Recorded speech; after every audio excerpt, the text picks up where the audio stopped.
Hello students, in this lecture I will discuss about function. In previous lecture you have studied ordered pair, Cartesian product, relation, domain and range of relation. Now I discuss function. So what is function? Function is a special type of relation.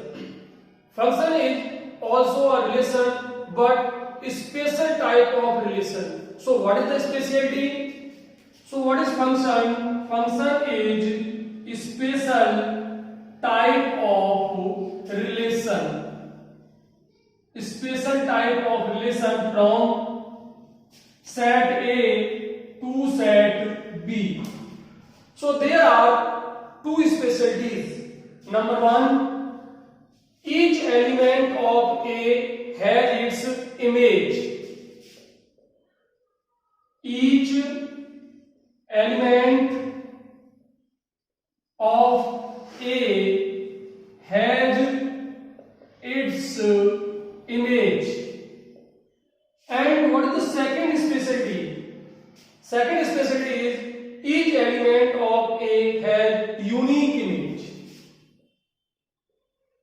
Each element of A has unique image. Each element of A has image and each element of A has unique image. I give you an example. Suppose there are two sets A and B. This is a set A and this is set B. And this contains elements, suppose A, B, C, D, E, and there are elements 1, 2, 3, 4, 5, 6, 7, 8.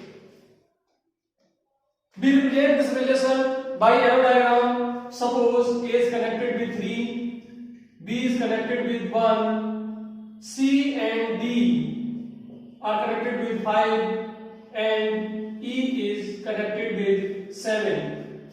So this is an example of function because all the two specialties of function are satisfied here.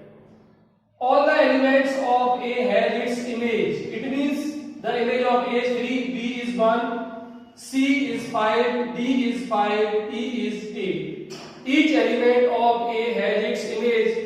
And another specialty, each element of A has unique image. इसका मतलब ये है कि A के किसी भी element की दो या दो से ज्यादा इमेजेस नहीं होनी चाहिए, लेकिन दो या दो से ज्यादा एलिमेंट की एक इमेज हो सकती है. ध्यान से समझने की जरूरत है. एक एलिमेंट की दो इमेजेस नहीं हो सकती, लेकिन दो या दो से ज्यादा एलिमेंट की एक इमेज हो सकती है.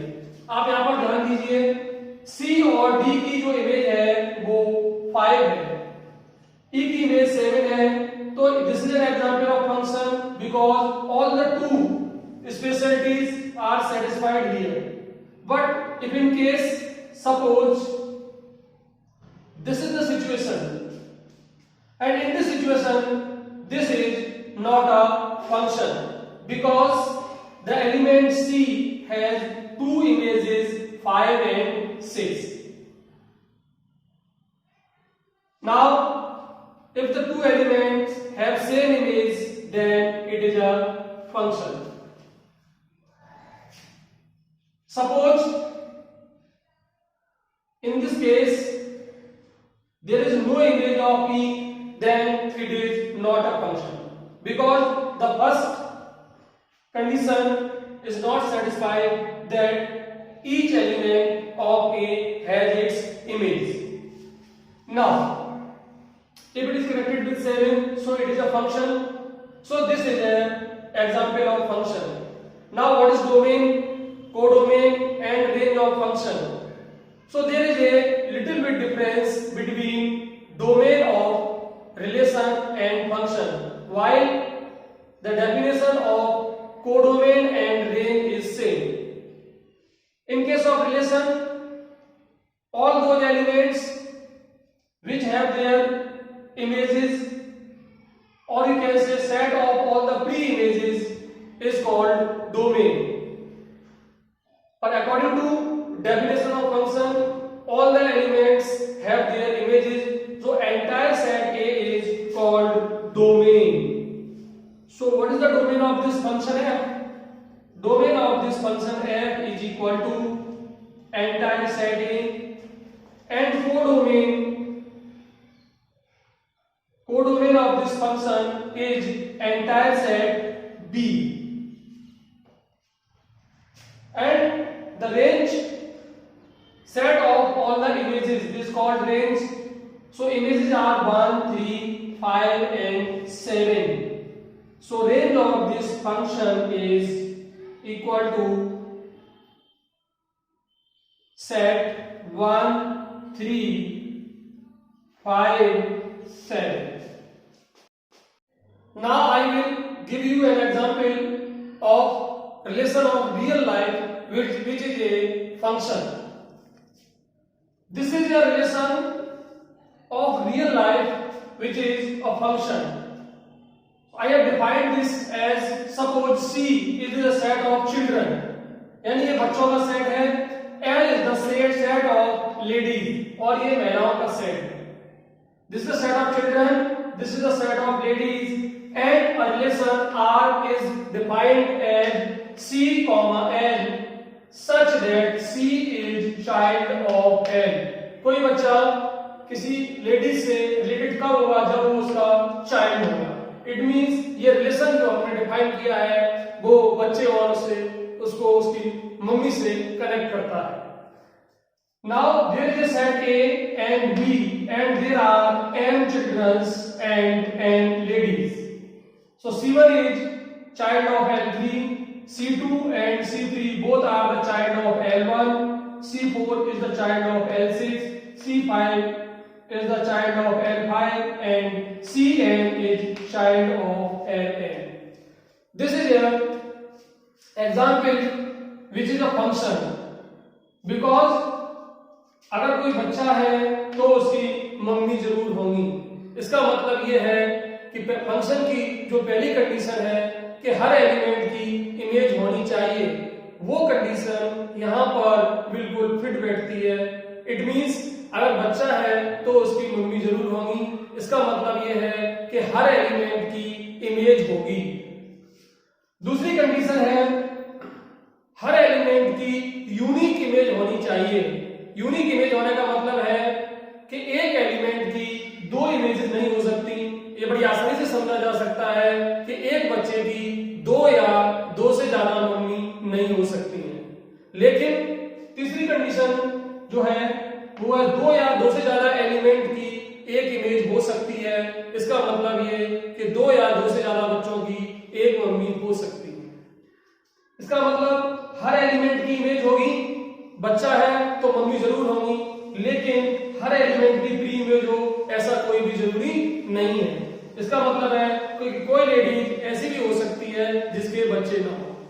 तो फंक्शन की जो कंडीशन है उसमें यह है कि हर एलिमेंट की इमेज होनी चाहिए, लेकिन ये कंडीशन नहीं है कि हर एलिमेंट की प्री इमेज होनी चाहिए.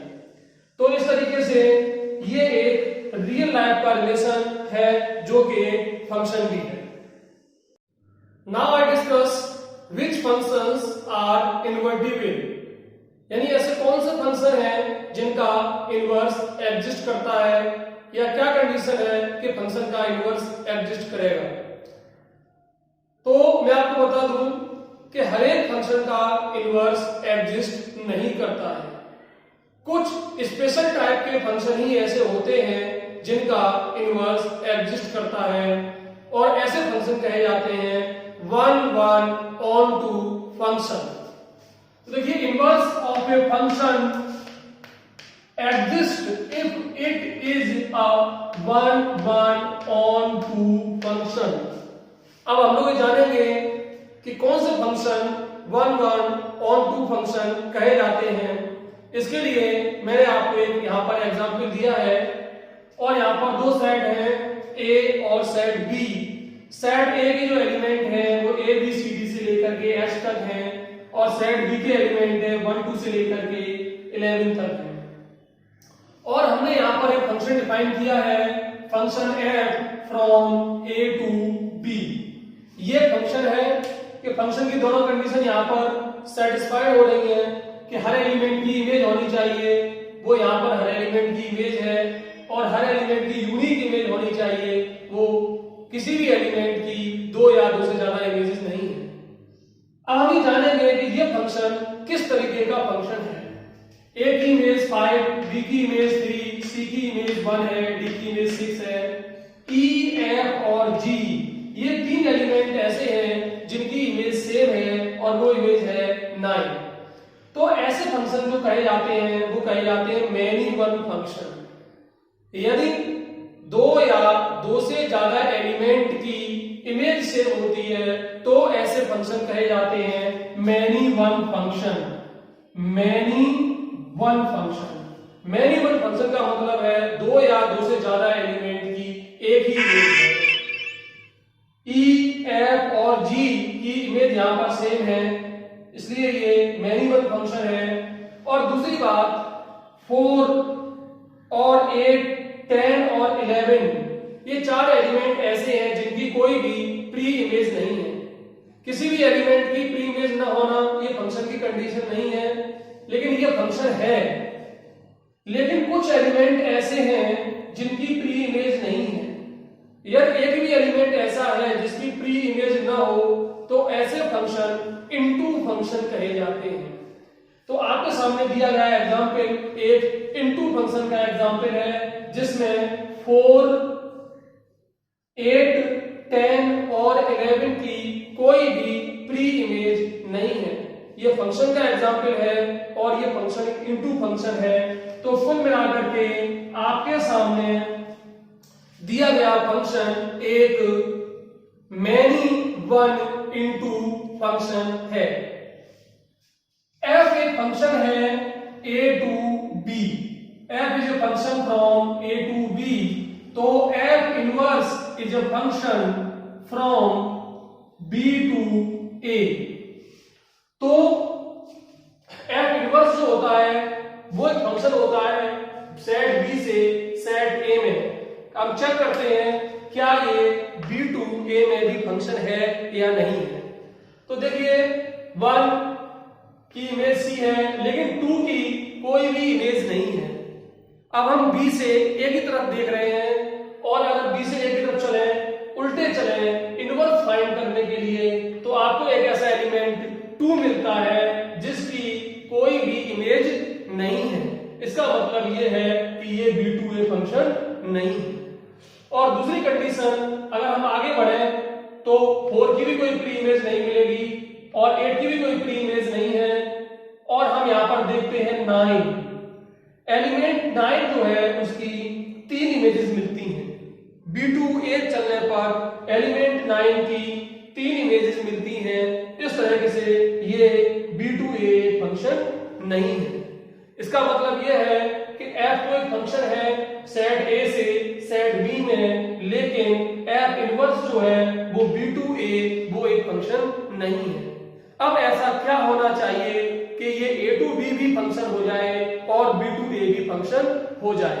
उसके लिए आप ध्यान देकर समझने की कोशिश करो। मैं इसमें थोड़े से चेंज कर देता हूं और यहां पर एलिमेंट इस तरीके से, और हम इसको इससे जोड़ देते हैं 8 से, और G को हम लोग जोड़ देते हैं 11 से, और 10 और 4 और 2 को मैं यहां से मिटा देता हूं। अब आप यहां पर ध्यान से देखिए, ये जो फंक्शन है वो एक किस तरह का फंक्शन है। यहां पर हम देखते हैं कि किन्हीं भी 2 एलिमेंट की सेम इमेज नहीं है। किन्हीं भी 2 एलिमेंट की सेम इमेज नहीं है। इसका मतलब है कि ये फंक्शन जो है वो एक 1-1 फंक्शन है। किन्हीं भी 2 एलिमेंट की इमेज सेम नहीं है, इसलिए दिया गया फंक्शन एक 1-1 फंक्शन है। और दूसरी बात जो हम देखते हैं कि यहाँ पर हर एलिमेंट की प्री इमेज है, हर एलिमेंट की प्री इमेज है, तो ऐसा फंक्शन जो होता है वो ऑन टू फंक्शन कहा जाता है। यदि हर एलिमेंट की प्री इमेज मिलती है तो ऐसे फंक्शन को ऑन टू फंक्शन कहा जाता है। और अब तुम्हारे सामने लिखा हुआ फंक्शन एक one one onto function है। अब आप ध्यान से देखिए, अगर हम b से a की तरफ चले तो ये b से a भी एक फंक्शन है। आप ध्यान से देखिए 1 की 3 5 7 8 9 और 11 हर एलिमेंट की इमेज में मिलेगी f इनवर्स के लिए।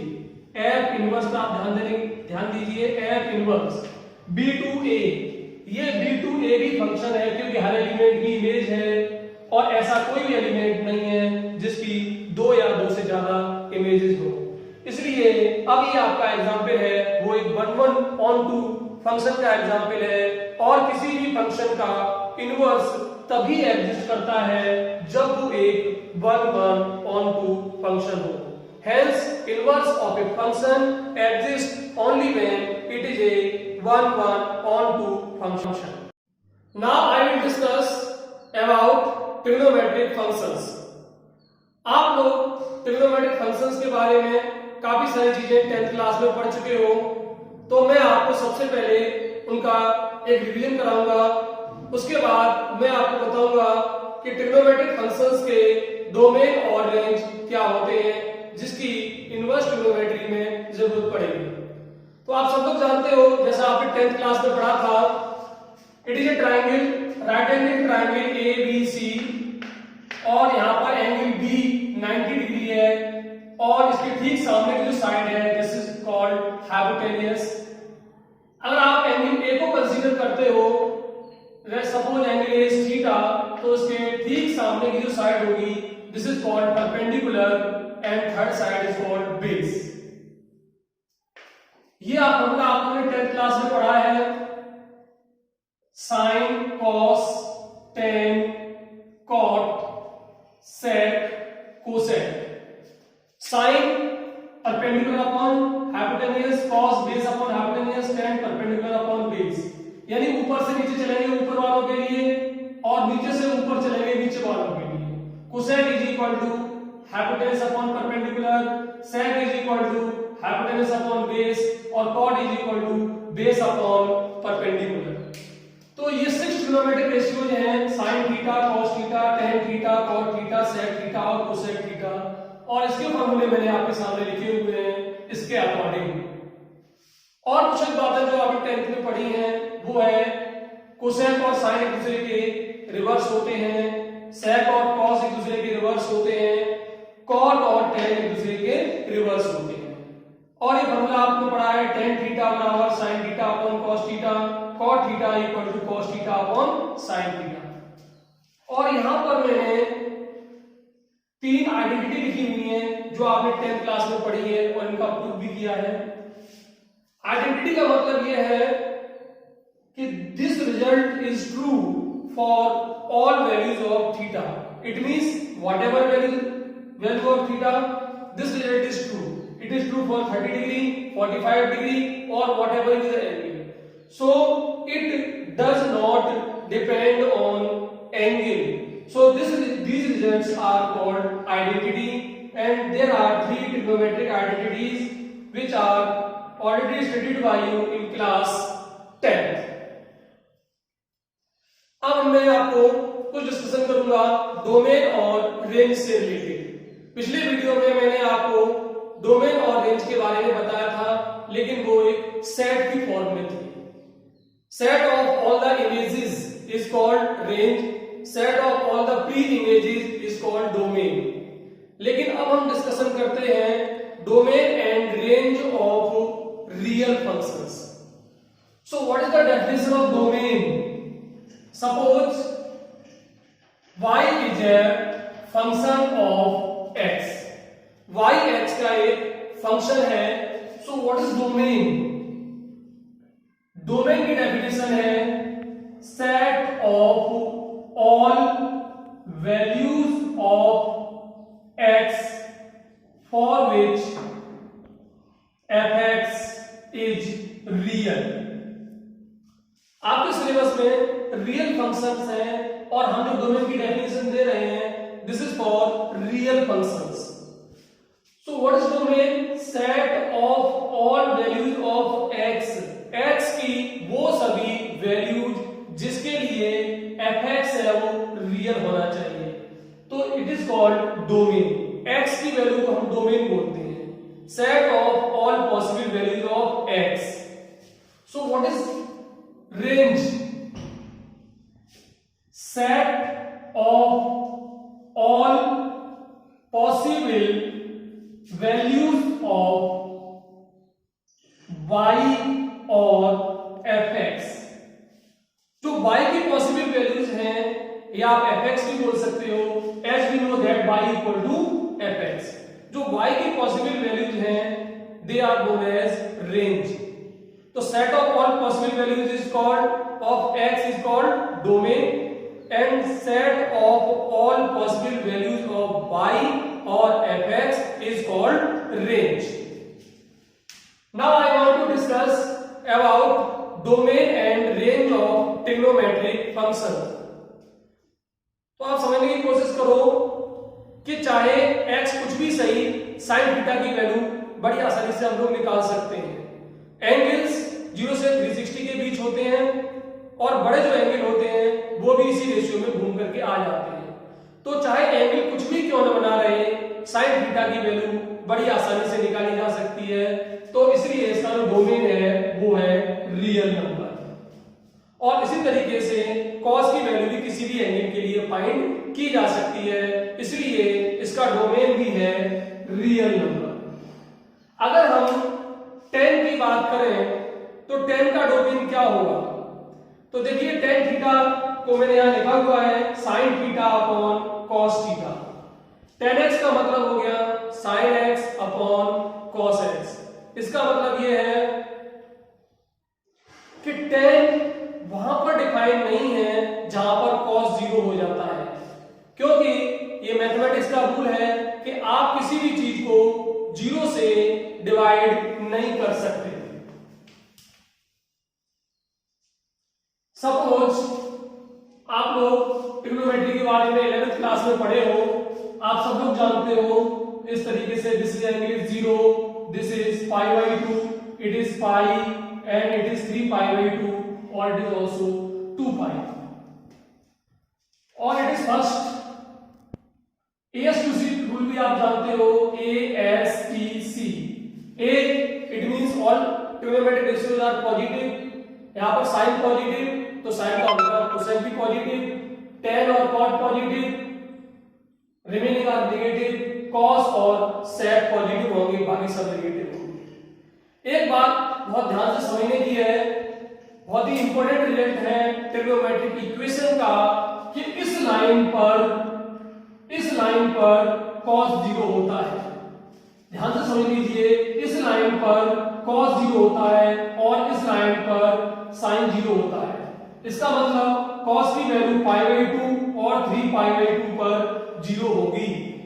और इन जनरल odd π/2, अगर कोई भी एंगल odd π/2 के फॉर्म का है तो वहां पर cos की वैल्यू 0 होगी।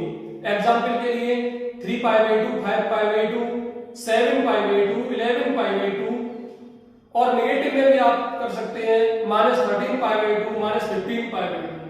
तो in general the value of cos x is 0 when x is odd π/2। It means tan x is defined for all the angles except those angles at which cos becomes 0, or those angles is of the form odd π/2। So what is the domain of tan? This is all the real number except 2n plus 1 π/2 where n belongs to integer। समझने की बात है, चाहे n कुछ भी क्यों ना हो, कुछ भी इंटीजर क्यों ना हो, लेकिन 2n जो होगा वो हमेशा इवन होगा, और अगर इवन नंबर में आप एक जोड़ दोगे तो वो ऑड हो जाएगा। इसका मतलब ये है कि 2n plus 1 π/2 एक ऑड नंबर है। तो all the real number accept 2n plus 1 π/2। Now I discuss about cot x. So cot x is defined as cos upon sin, और cos upon sin इसका मतलब ये है कि cot उस जगह पर डिफाइन नहीं होगा जहां पर sin 0 हो जाएगा, और sin 0 हमेशा होता है इस लाइन पर, याद कर लीजिए sin इस लाइन पर हमेशा 0 होता है, और ये लाइन होती है तुम्हारी इवन पाई की, n pi, integer pi. For example 0, पाई, आई दोनों ही 2 पाई, 3 पाई, 4 पाई। इंटीजर पाई -99 पाई, -34 पाई, -37 पाई, 11 पाई, 35 पाई। इंटीजर पाई पर साइन 0 हो जाता है, इसलिए ऐसे एंगल पर कॉट डिफाइन नहीं होता है। तो value of cot is defined for all angle except those angles at which sin x becomes 0. So domain of this function is r minus n pi, where n belongs to integer. n pi का मतलब है ये वो सब angle हैं जो इस line पर लाइक करेंगे, और यहाँ पर sin 0 हो जाएगा, और जब sin 0 होगा तो cot डिफाइन नहीं होगा, क्योंकि cot डिफाइन है cos अपॉन sin से, और आप किसी भी चीज को 0 से डिवाइड नहीं कर सकते। उसी तरीके से sec is defined as 1 upon cos, और जहां पर cos 0 होगा वहां sec डिफाइन नहीं होगा। इसका मतलब है इसका जो डोमेन है sec x का वो है all the real numbers accept 2n + 1 pi by 2। ये वो एंगल है जहां पर cos 0 हो जाता है, और sec का मतलब है 1 अपॉन cos, इसलिए ये डिफाइन नहीं होगा और पाई बाई 2 पर। और कोसेक का मतलब है 1 अपॉन साइन, और जहां साइन 0 हो जाएगा वहां कोसेक डिफाइन नहीं होगा, और साइन की वैल्यू 0 होती है वो होती है इंटीजर पाई पर। तो domain of cosec x is equal to r minus n pi. तो मैंने आपको लॉजिक के साथ बता दिया कि ट्रिग्नोमेट्रिक फंक्शंस के डोमेन क्या होते हैं। Now I discuss about the range and definition of range set of all possible values of fx, यानी sin x की क्या वैल्यू पॉसिबल है वो उसकी रेंज है। तो देखिए यहां पर लिखा हुआ है sin is defined as perpendicular upon hypotenuse। इसका मतलब ये है किसी भी राइट एंगल ट्रायंगल में परपेंडिकुलर जो है वो हमेशा हाइपोटेन्यूज से छोटा होता है। इसका मतलब है इसकी वैल्यू 1 से कम होगी, न्यूमरेटर छोटा है, डिनोमिनेटर बड़ा है। तो साइन थीटा की वैल्यू 0 से लेकर के 1 तक कुछ भी हो सकती है। 1 होती है 90 डिग्री के लिए और 0 होती है 0 डिग्री के लिए। लेकिन आप क्लास 11th में पढ़े हैं कि साइन की वैल्यू नेगेटिव भी होती है साइन की वैल्यू। ये आपके दूसरे और तीसरे और चौथे क्वाड्रेंट में, first, second, third and fourth. तो overall the value of sine x is from -1 to 1। It is from -1 to 1। यहां पर हमने क्लोज्ड इंटरवल लगाया है। इसका मतलब ये है कि -1 भी इंक्लूड है, +1 भी इंक्लूड है, और -1 और 1 के बीच जो भी रियल नंबर है वो सभी इसमें इंक्लूडेड है।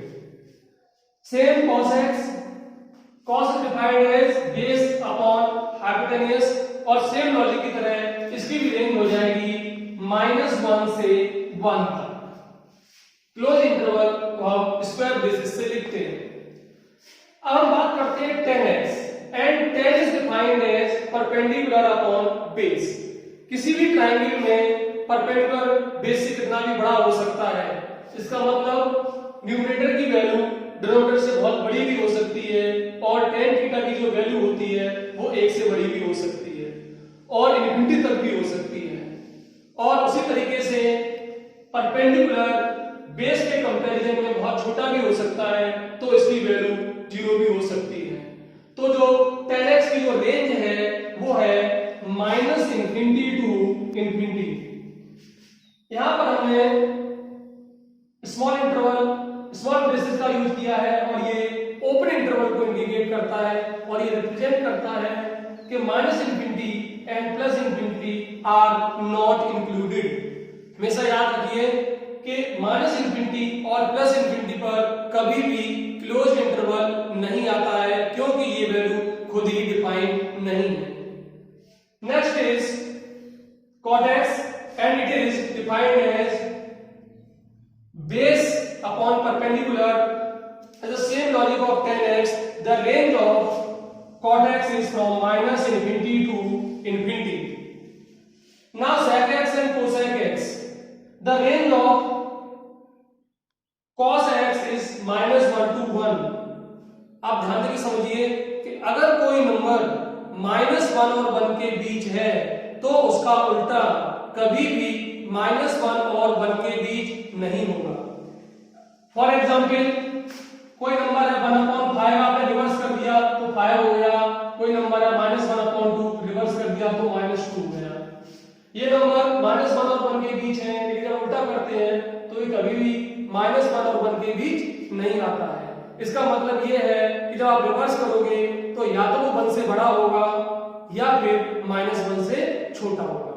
तो इस तरीके से sec x की रेंज होगी -इंफिनिटी से -1 तक और 1 से लेकर के इंफिनिटी तक, और सेम लॉजिक है cosec x के लिए -1 से लेकर के -इंफिनिटी से -1 और 1 से इंफिनिटी।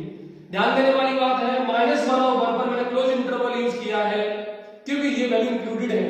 sec और cosec की वैल्यू 1 भी होती है और -1 भी होती है, लेकिन प्लस इंफिनिटी और माइनस इंफिनिटी ऐसे दो पॉइंट हैं जहां पर मैंने ओपन इंटरवल यूज किया है, क्योंकि ये वैल्यू खुद ही डिफाइन नहीं है। इसका मतलब ये है कि sec और cosec की जो रेंज होती है -1 और 1 को छोड़कर कुछ भी होती है। कोई भी रियल नंबर -1 और 1 के बीच नहीं होना चाहिए, 1 या 1 से बड़ा, -1 या उससे छोटा। और उसी तरीके से cosec की रेंज भी यही है, -infinity to -1 union 1 to infinity. आप इसको ऐसे लिख सकते हैं all the real number except -1, 1, all the real number except -1, 1। So this is a idea about domain and range of trigonometric function. In the next lecture I will discuss